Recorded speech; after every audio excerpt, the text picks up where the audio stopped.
Muhammadiyah SPD. Ikut videonya.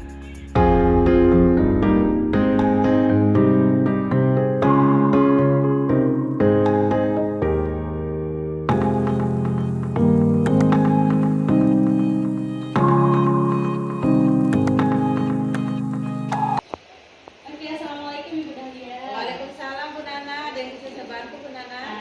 Gini kan kita ini bentar dulu deh, kita nak basa-basi dulu lah kita ini. Iya. Gimana kabarnya? Alhamdulillah, aduh anak-anak ini lagi bingung mau pakai strategi yang seperti apa sekarang ini.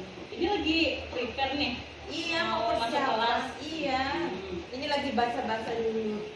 Saya minta waktu aja boleh ya? Ya boleh Bu Nana. Ya, jadi gini Bu, saya kan rencananya mau observasi kelas dan kelasnya tuh ya kelas Ibu Dahlia sendiri gitu.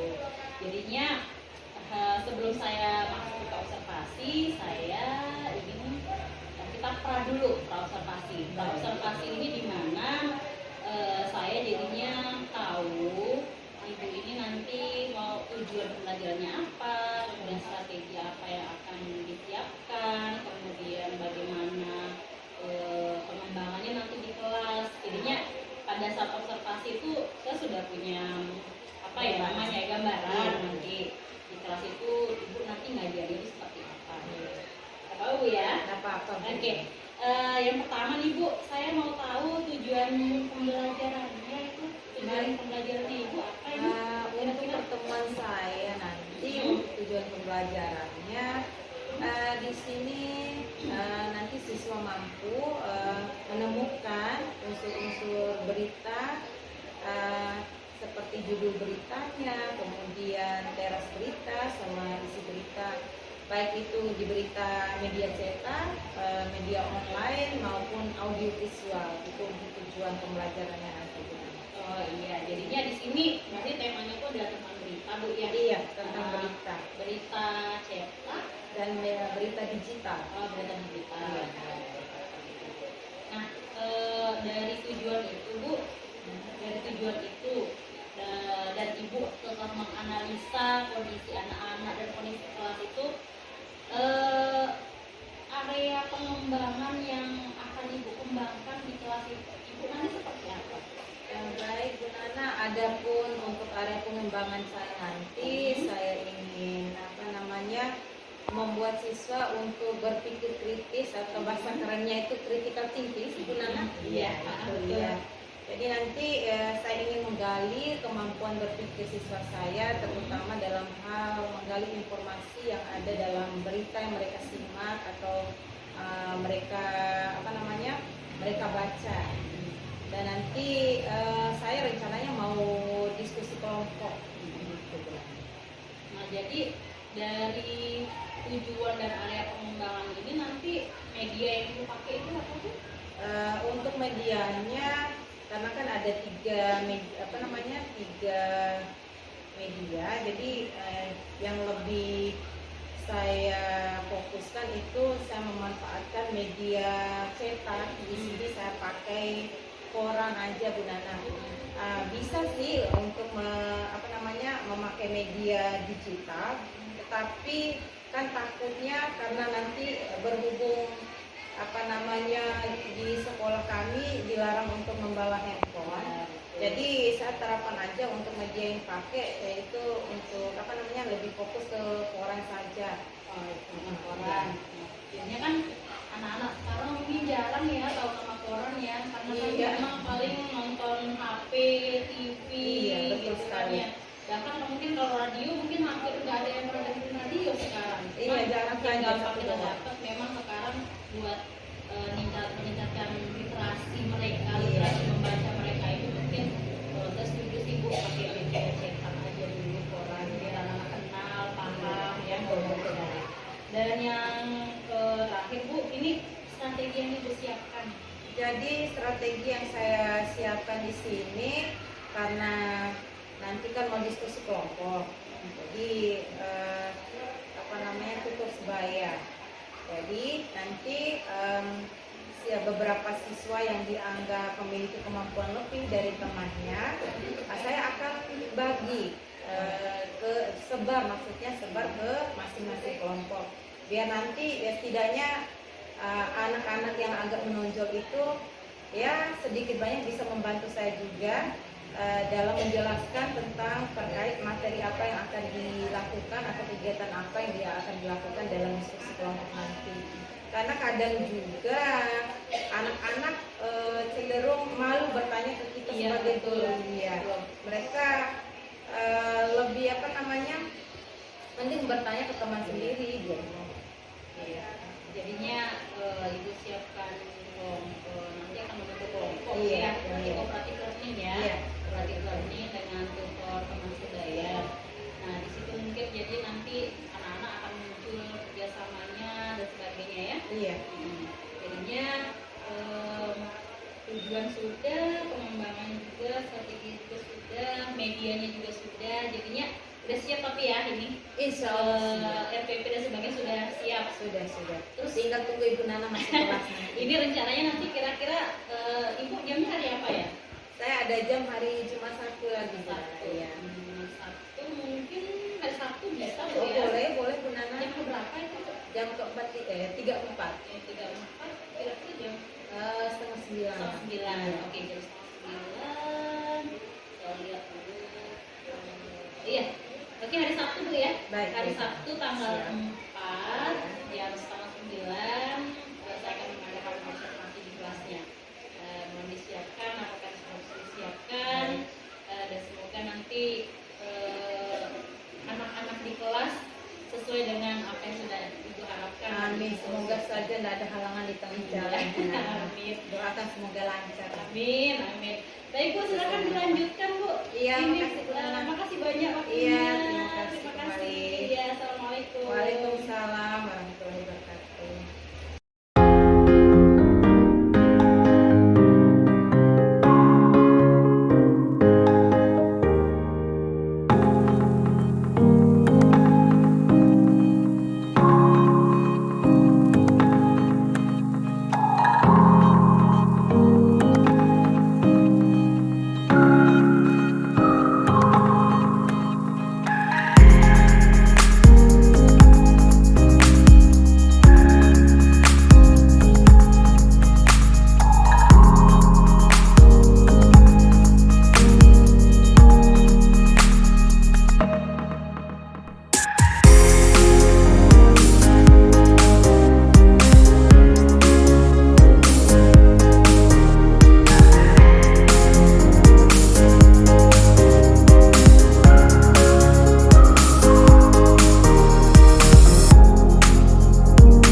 Oke, kita ketemu lagi ya. Iya, Bu. Kemarin kan kita sudah pra observasi dulu ya, hari Rabu kalau nggak salah tuh ya. Kemudian saya masuk kelas untuk observasi dalam kelas, kegiatan ibu mengajar, bagaimana caranya, bagaimana menjaga kelas dan sebagainya.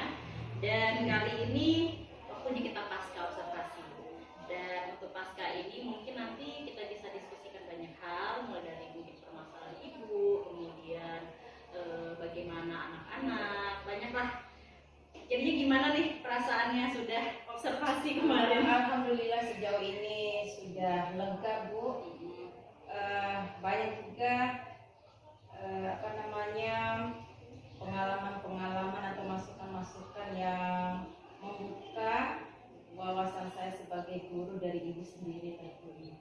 Oke, kemudian Bu, gini, cuman kemarin itu agak apa ya, kemarin saya lihat ibu ya kurang semangat gitu ya kayaknya ya. Apakah Iya. ada masalah mungkin atau apa gitu Bu kendalanya?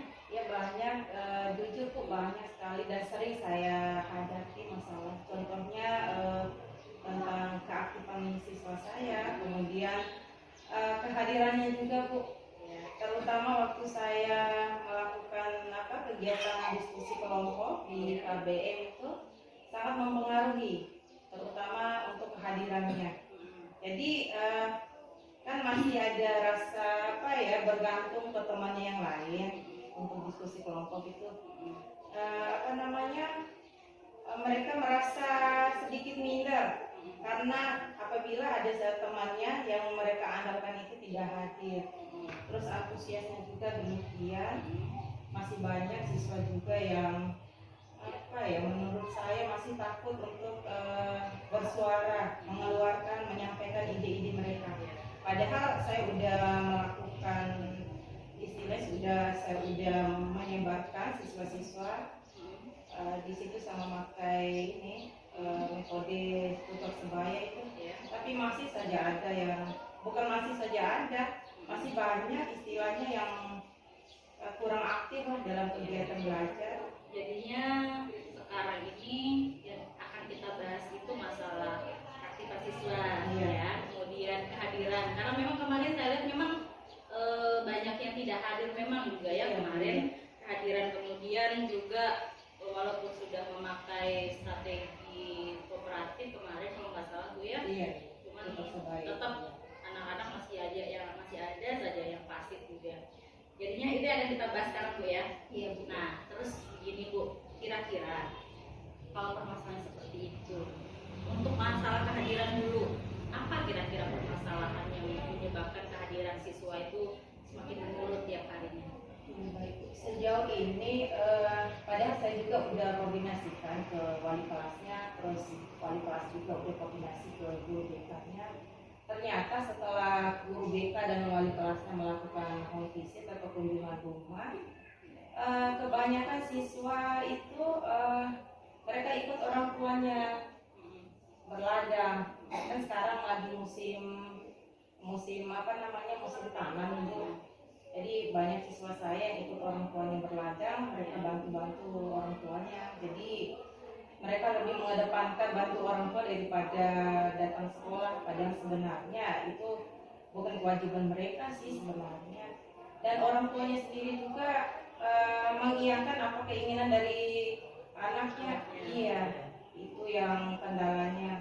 Terus ada lagi kan siswa kami kan mereka jarak rumah dari sekolah kan agak lumayan jauh, kemudian transportasi umum juga mereka susah, apalagi yang tinggal di pesisir sana, jadi itu kendalanya ya di sekitar Bonto sama Ule ya, itu salah satu kendalanya. Jadi teman-teman siswa-siswa saya yang tidak memiliki kendaraan pribadi, biasanya kan mereka nebeng juga temannya. Tetapi saat temannya juga tidak datang, maka ikut-ikutan tidak datang.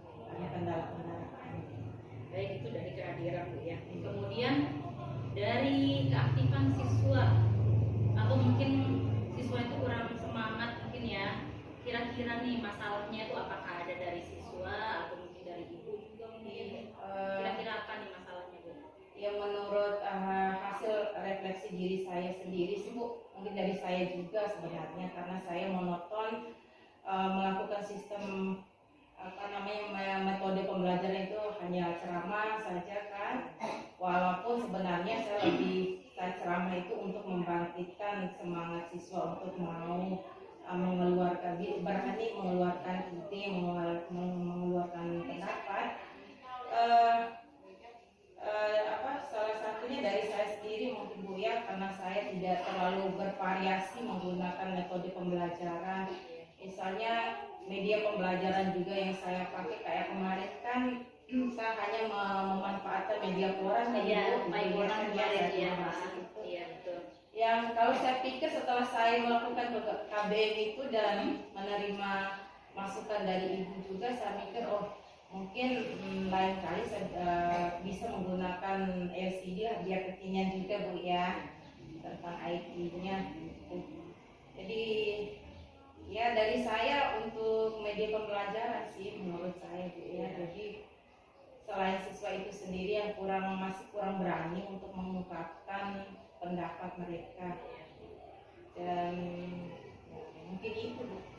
Jadinya intinya di sini kalau masalah kehadiran itu jarak mungkin ya, jarak sekolah, kemudian kendaraan, transportasi, dan masalah orang tua ya. Banyak orang tua. Dan kalau dari ibu sendiri, ibu merasa kalau ibunya terlalu monoton Iya. di asrama. Berarti ibu masih apa namanya ya, masih berpusat pada ibu nih ceritanya ya. Jadinya belum berpusat pada murid kurang nih. berpusat pada siswa. Padahal ya sebenarnya dalam kegiatan itu saya menginginkan sekali untuk kegiatan KBM itu berpusat pada siswa.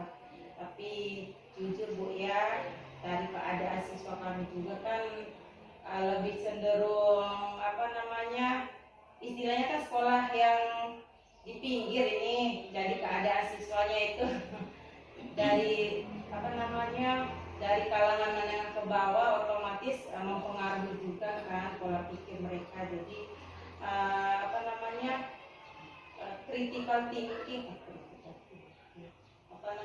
critical thinking atau kemampuan mereka untuk berpikir juga terbatas di seputaran itu saja kan. Apalagi dukungan orang tuanya juga.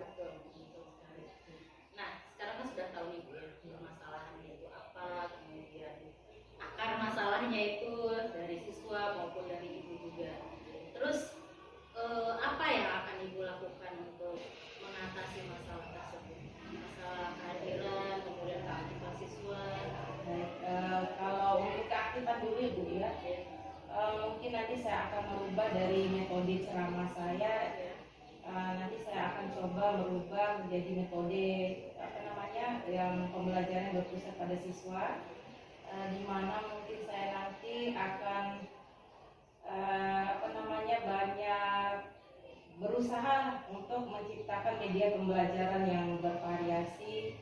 Salah satunya saya harus apa namanya, kalau ada waktu bisa menggunakan, memanfaatkan LCD ya, mendesain model-model pembelajaran yang menarik agar siswa saya bisa menarik dan aktif. Karena saya lihat juga pernah sekali sama apa namanya, saya memanfaatkan video pembelajaran ya saat PJJ dulu Bu ya, waktu pandemi itu saya menayangkan video pembelajaran yang saya buat. Mereka sangat antusias, tapi itulah kesalahan saya, kekurangan saya, tidak bikin lagi video pembelajaran untuk mereka.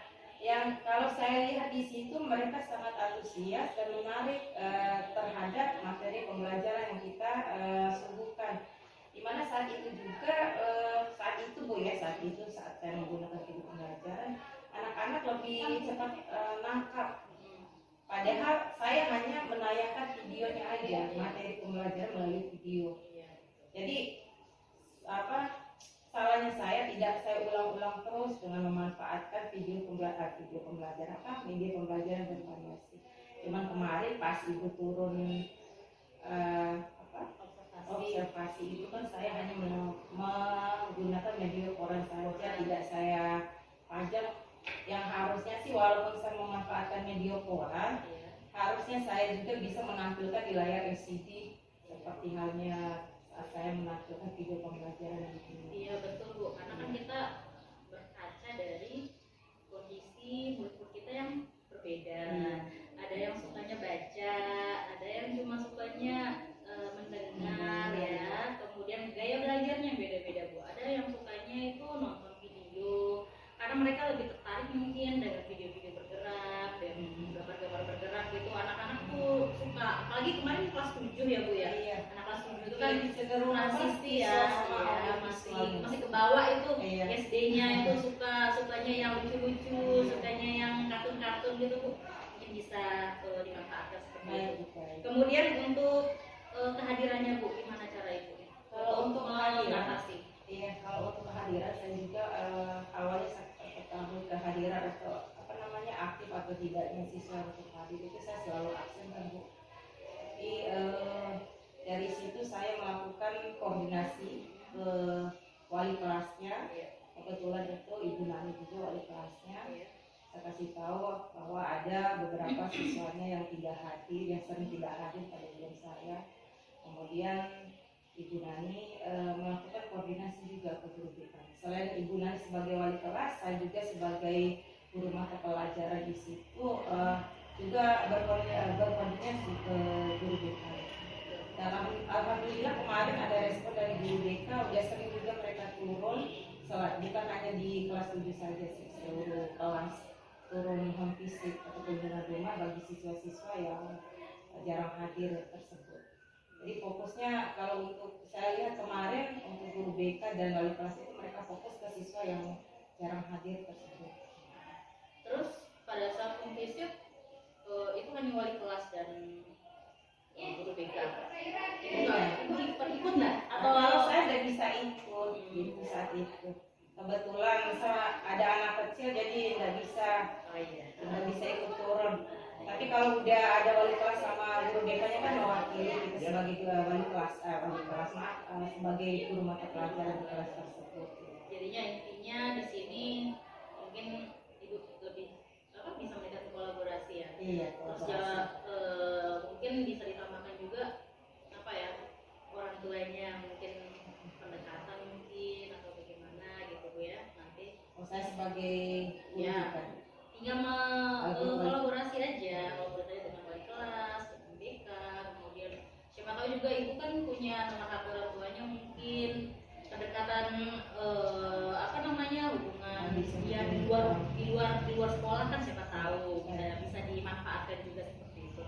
Nah, untuk rencana tadi kan rencana tindak lanjutnya itu adalah ibu akan menggunakan media komunikasi, kemudian media ajarnya juga lebih bervariasi lagi, kemudian diusahakan untuk berpihak pada murid ya seperti tadi, kemudian untuk ada juga bisa koordinasi dan meningkatkan kolaborasi dengan wali kelas dan guru BK. Nah kemudian ibu kadang-kadang kita tuh naik turun, kira-kira nih siapa yang ibu percaya nih untuk terus mengingatkan mungkin pada saat kita itu agak males, nggak mood gitu kan, siapa nih kira-kira di sekolah ini yang bisa ngingetin ibu, yang bisa temenin dan sebagainya. Iya, kalau saya biasanya karena ada bestie berlima Bu, ada Ibu Nana, Ibu Naya, Ibu Hadijah, Ibu Dian, terutama Ibu Dian sama Ibu Nana, saya biasanya saling sharing bersama beliau berdua. Iya, saya selalu minta pendapat mereka. Misalnya saya temukan siswa saya kurang aktif, contohnya Ibu Dian, saya tanya Ibu Dian gimana caranya. Kebetulan saya sama Ibu Dian kan sama-sama ngajar di kelas 7A juga. Saya sering tanya beliau. Kemudian untuk siswa yang kurang yang sering datang sekolah juga, saya sering tanya juga sama Ibu Dian apa di mata pelajaran saya siswa tersebut dan hadir atau yang selalu sharing sama mereka. Jadinya di sini intinya ada lah ya, untuk saling mengingatkan ya. Kadang-kadang kan masalahnya kita juga karena sudah capek itu kan males ya, jadinya butuh teman, butuh support gitu, saling support. Dan alhamdulillah juga mereka selalu memotivasi saya walaupun saya sedang malas-malas, saya semangat demi anak bangsa. Iya betul Bu, jadinya apapun yang kita lakukan itu ikhtiar kita lah sebagai guru. Iya sih. Demi anak-anak kita, demi kita juga, demi pengembangan diri kita juga sebagai guru, karena kan kita nggak mungkin sebagai guru kita stuck di situ aja jalan ke depan. Kita butuh berproses lah untuk jadi lebih baik demi anak-anak, demi kita juga. Saya juga bersyukur Bu adanya ibu yang turun langsung observasi, jadi sedikit banyak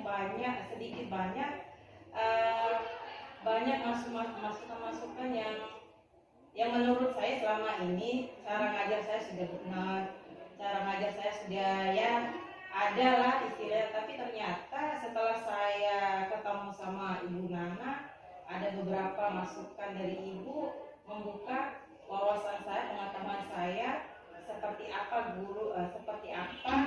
guru yang sebenarnya dan apa yang akan dilakukan semestinya oleh seorang guru. Apalagi sekarang kan di sekolah kami di kelas 7 itu kan sudah mulai tuh menggunakan kurikulum Merdeka berubah ya.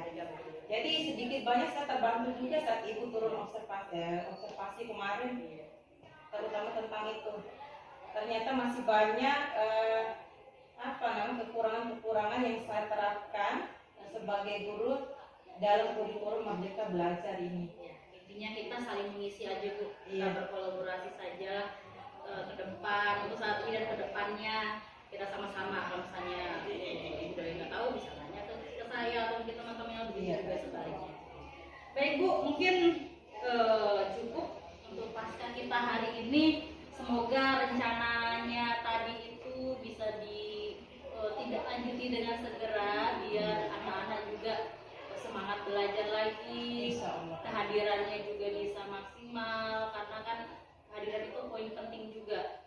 Mau ini kenaikan kelas kan ini, jadinya segera untuk dieksekusi lah istilahnya. Siap, insya Allah itu ada guru BK sama wali kelas. Iya. Baik Bu Dahlia, terima kasih banyak. Iya, terima kasih Bu Nana.